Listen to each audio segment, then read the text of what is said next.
खुद को जानने के बाद व्यक्ति के अंदर जो सबसे ज़्यादा चमत्कारिक बदलाव होता है वह यह है कि उसके मन से डर पूर्ण रूप से गायब हो जाता है।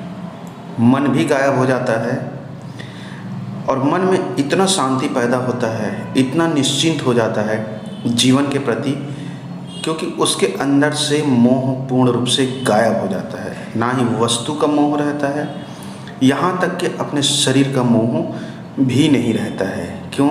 क्योंकि वह खुद को जान लिया है, सत्य को समझ गया है कि यह शरीर वह नहीं है। जब वह शरीर नहीं है तो बाकी सब चीज़ हो ही नहीं सकता। तो क्या होता है, उसके मन से पूर्ण रूप से डर विदा हो जाता है। यहाँ पे जो पर्दा होता है, पर्दा अर्थात जो मेन बंधन बांध के रखा है वह होता है मन, और यह मन भी पूर्ण रूप से विदा हो जाता है। और उसके बाद आपके अंदर कुछ अद्भुत और बहुत ही शक्तिशाली शक्तियाँ जो है जागृत होना शुरू होती है। जैसे आप कुछ भी काम करते हैं तो पूरी तरह से निश्चिंत और निडर होकर कहते हैं। जीवन यापन भी करते हैं तो आप एक पूर्ण शांति, आत्मनिश्चिंतता और एक सुकून के साथ, क्योंकि आपका उस समय चीज़ों के प्रति जो मोह होता है, जैसे घर, गाड़ी, पैसा, धन दौलत, इसका मोह जो है आपका पूरा कमज़ोर होने लगता है। और उसके बाद आपके मन में एक अलग ही प्रकार की शक्ति का संचार होता है, क्योंकि पर्दा जो है हट गया है, आपका जो मोह है वह ख़त्म हो गया। यहाँ तक कि शरीर से भी आपका पहचान नहीं रहता है, तो बाकी वस्तुओं से कहाँ से पहचान रहेगा। तो अब आप खुद सोचिए, उस स्थिति में कैसी चीज़ों को देखेगा। उस स्थिति में ऐसा दिखता है कि मैं यहाँ का मेहमान हूँ कुछ समय के लिए, और शरीर तो हूँ नहीं, जब छोड़ के जाना है तो डरना किस चीज़ का। और डरोगे तो भी छूटेगा और नहीं डरोगे तो भी छूटेगा। तो यह ज्ञान हो जाता है उसको।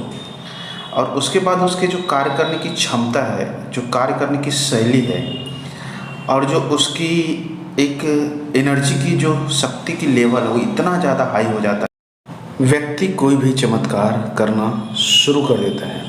जाहिर सी बात है, जबकि आपके अंदर असीमित शक्ति जागृत हो गया है, असीमित आपके अंदर ऊर्जा आ गया है, तो आप उस परिस्थिति में हर काम को इतना तीव्र गति से करेंगे, हर जिम्मेदारी, हर एक कर्तव्य को इतनी आसानी से निभाएंगे कि आप जो है यह महसूस ही नहीं कर पाएंगे कि पहले वाला आप वही इंसान हो।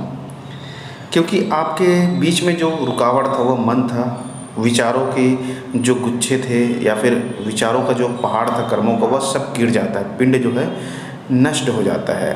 और उसके बाद आपके अंदर जो है नया रूप का जन्म होता है। जब आप सत्य को जानते हैं या फिर अपने आप को पहचानते हैं या फिर खोज लेते हैं, तब की बात है। और उसी स्थिति में आप महामानव बन पाते हैं, क्योंकि उस स्थिति में आप जो है चीज़ों को इस तरह से देख लेते हैं जो आम इंसान देख नहीं सकता, जो आम इंसान समझ ही नहीं सकता। उस चीज़ों को आप बड़ी आसानी से चीज़ों को समझ जाते हैं और उसके बाद उसके अनुसार क्रिया या फिर कर्म को करते हैं। तो बात तो यह है, इतना रहस्यमय शक्तियों को आप प्राप्त कैसे करेंगे, क्योंकि जब खुद को जानेंगे तो हर एक रहस्य जो है आपके सामने उजागर होना शुरू हो जाता है। हर एक शक्तियों का सोर्स जो है आपके सामने खुल जाता है, और वह शक्तियाँ आपके लिए रास्ता भी खोल देती है। क्योंकि आप जब खुद की खोज में निकलते हैं, अर्थात खुद ही है शिव, शिव ही है सत्य, तो मूल रूप से आप सत्य को ही खोजते हैं, शिव को ही खोजते हैं और खुद को ही खोजते हैं, जो आपके शरीर के भीतर में बैठा हुआ है, जिसके कारण आप सांस ले रहे हैं, आप चल रहे हैं। तो उस स्थिति तक अगर आपकी पहुंच बन जाता है तो वहाँ पास पहुँचने के बाद यह ब्रह्मांड की जो अनंत शक्तियाँ हैं आपके सामने झुकना शुरू कर देता है, वह आपका बात मानना शुरू कर देता है। पंच महाभूत आपके अनुसार रिएक्ट करना शुरू कर देते हैं। तो बात तो यह हुई कि आप इस अद्भुत और अद्वितीय शक्ति को प्राप्त कैसे करेंगे। कोई बाहर से कुछ चीज़ें नहीं करना है, खुद को ही जानना है। और खुद को जानने के बाद जो चमत्कार होगा वह आपके जीवन का ऐसा दिव्य या फिर अलौकिक घटना होगा कि पूरे जीवन तो जीवन आपके जन्म जन्मांतर को भी बदल कर रख देगा। तो सबसे पहला काम है खुद को जानने के लिए, पहले तो शुरुआती स्टेज है, जो बेसिक जड़ है वह है ध्यान करना शुरू करिए। भले 2 मिनट करिए, 5 मिनट करिए, ध्यान करना शुरू करेंगे तब चीज़ों को आप समझते जाएंगे।